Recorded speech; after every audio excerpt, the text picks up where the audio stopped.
Hey there, how you doing today? Welcome to another tutorial. In today's tutorial, it's going to be quite an interesting one where we are going to learn once we hover our mouse to the icon, it kind of shows a detail of the weapon, the armor and everything.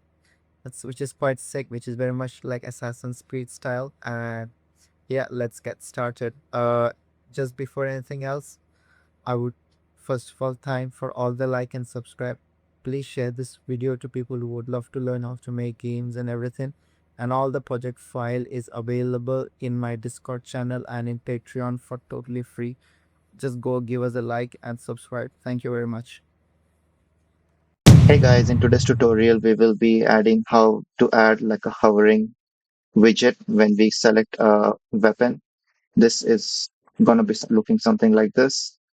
And if we click on it, you can also see it hovering around the when you equip it as well. So let's get started. Hey there. So let's get started. There are a few fixes which we need to do from our previous video. They are first, let's just see whether everything is working or not. Yeah. Um, yeah. So like when I said, you see like this box doesn't cannot overlap on any of the smaller boxes, or it cannot be like this because by if that happens, you won't be able to click on those buttons. So just it's a very simple fix. You just have to click on this and put this -1. It will just take the it will just take this thing behind. And let's compile and save it. We are going to create a new widget interface for this. So we're going to go to third person, widget, right click, and here we can type user interface. Oh, no, not this. We'll just right click and we'll go for widget blueprint, widget. And this is going to be our tip underscore widget. So that is it. You can just put W at the moment. Yeah. As always, we'll be adding few elements. First is, of course, canvas for obvious reason. Here is where everything is going to be. Just zoom it here a bit. Then the next thing which we'll be adding is a vertical box, which will be inside our canvas panel. And the third one is going to be a border. So now we click on the border and on the padding. When it comes to padding, just click on this and put 0 for now. And in our vertical box, check the size to content. This is this is when auto size is true. We use the widget of desired size. So basically it kind of manually sizes the thing. Now inside the border, we are going to add a canvas panel as well. And here let's add an image. This image size we can put, we'll just keep it like a very squarish, 120 and 120. Then we are going to add some text. All we are going to add it to our canvas panel. Now for this border, and for the border, I would go with like yellowish, I guess. I don't know. Yeah, probably that would be good. And now you hold this text block. I'll just, you can automatically move this around. And the text block, you can always work upon the size. Like I'll put 250. Size, I would say keep it however it is.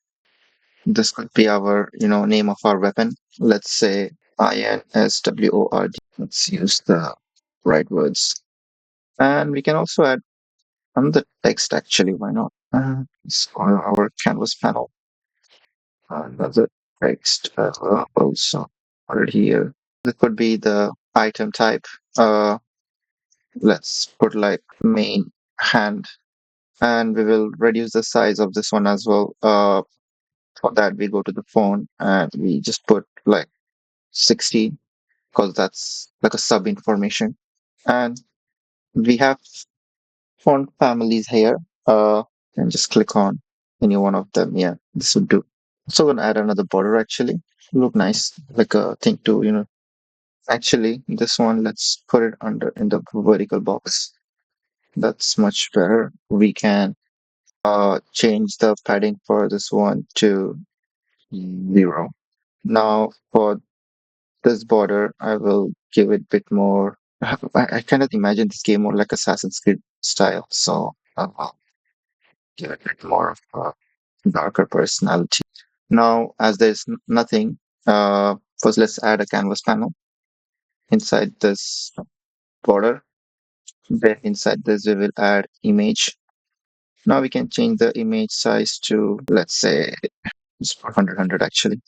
We go here and we can actually knock the channel off totally. So in this part later, we'll hold stats and everything. So for now, I think that this is good. I'm not sure. Let's see.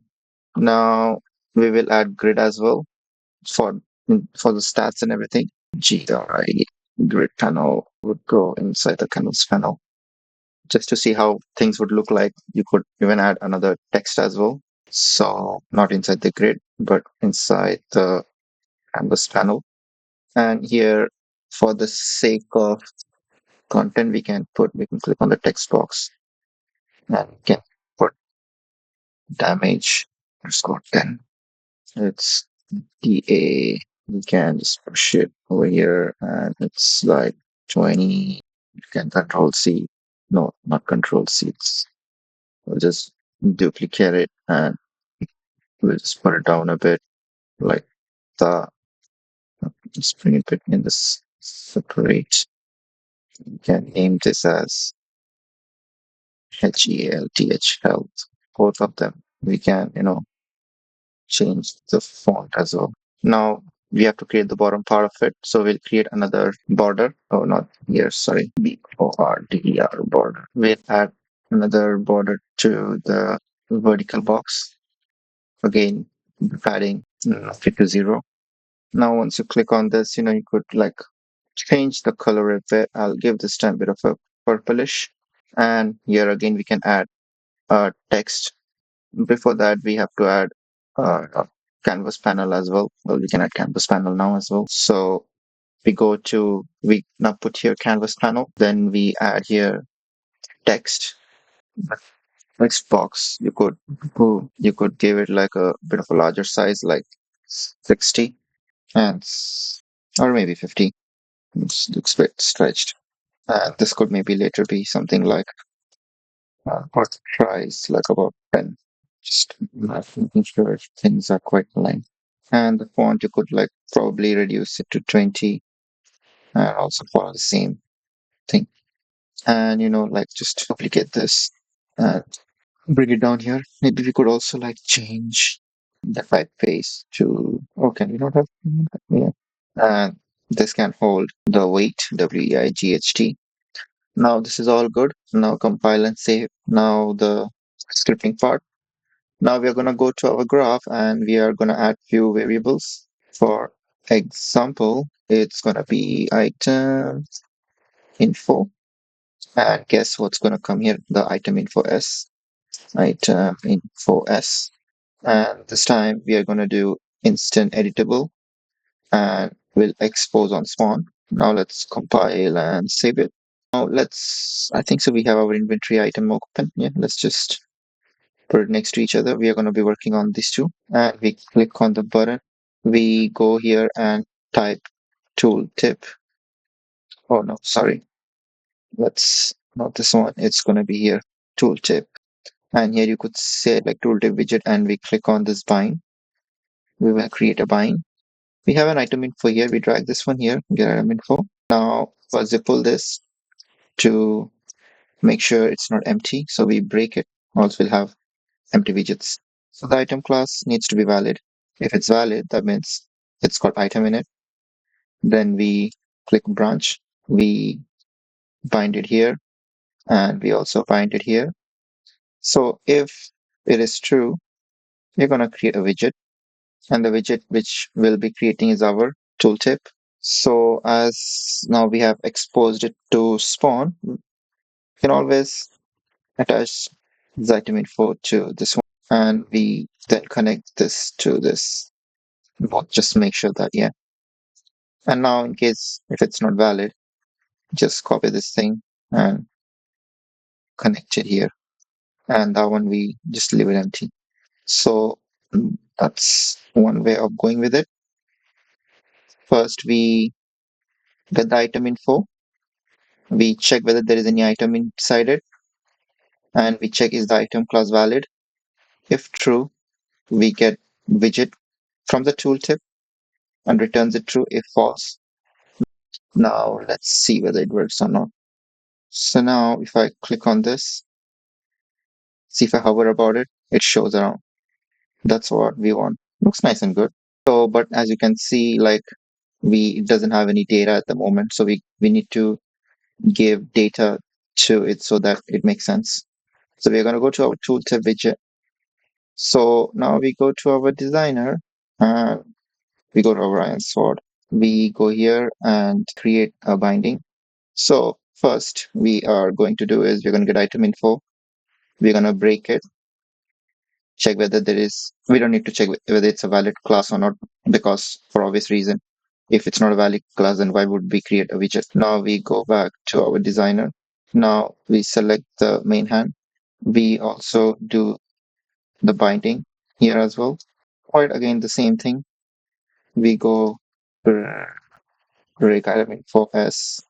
So for this case, it is quite similar, but we are gonna like get the item type. We're gonna get enum to string, and then we connect it here. Let's compile and save. Now we select the icon. In this case, we go to brush. We can also like this create a binding. Now we get we pull from the return value and we get make slate brush. So now as you can see, there's this thing here called image. So we're gonna get the item info and where is it? Break item info s. Now we get here an item icon. We connect this to here. We compile and save it. So let's kind of give it a check. We look iron katana, iron axe. Oh, yeah, they look good. Let's see whether it is working or not. We collect this. We collect this. We collect this. We collect this. Yep, they look good. Yeah, so far it's all good. Few things just to make things look a bit more cleaner. We can go to our tooltip. We go to our designer, and we go to our this border, and we go with the wrap width. We kind of wrap with the border, and this will kind of create like an outside border. Now we'll make the padding just 2. In this way, it is kind of even in all the sides. We can also select the last one and right click, wrap with border, and we can also like add like a padding of 2, which is kind of going to be even. And we can also do the same for this one as well. Wrap with border. We can do just keep it even. So here also we'll wrap with the border and we'll add 2. Now this is all nice and good. We compile and save it all. Now let's check the, oops. So let's just click on one. Looks nice and decent. It looks nice and pretty, yeah. Now we need to kind of add this to the equipment slot as well. Let's go to the equipment slot widget. We are going to go here and we are going to go to our equipment slot widget. And we are going to click on this button and we are going to type tooltip and we are going to get a binding. Find and create binding. We can like literally copy everything from the inventory icon, to be honest. You can actually get the whole tooltip widget actually. Why is this name not, doesn't look good, the name? So just put tooltip widget is better. So we will copy and we go to our equipments log. We delete this and we get the tooltip widget here. Now we go to our designer. If we type again, if you just click on the button and we type tooltip again, And now we go here and we add this tooltip function, which is good. So we compile and save it, and let's see whether it works or not. Now let's say we select one, we put it here, and yeah, it works. That's what we want. And that's all for today. Thank you very much.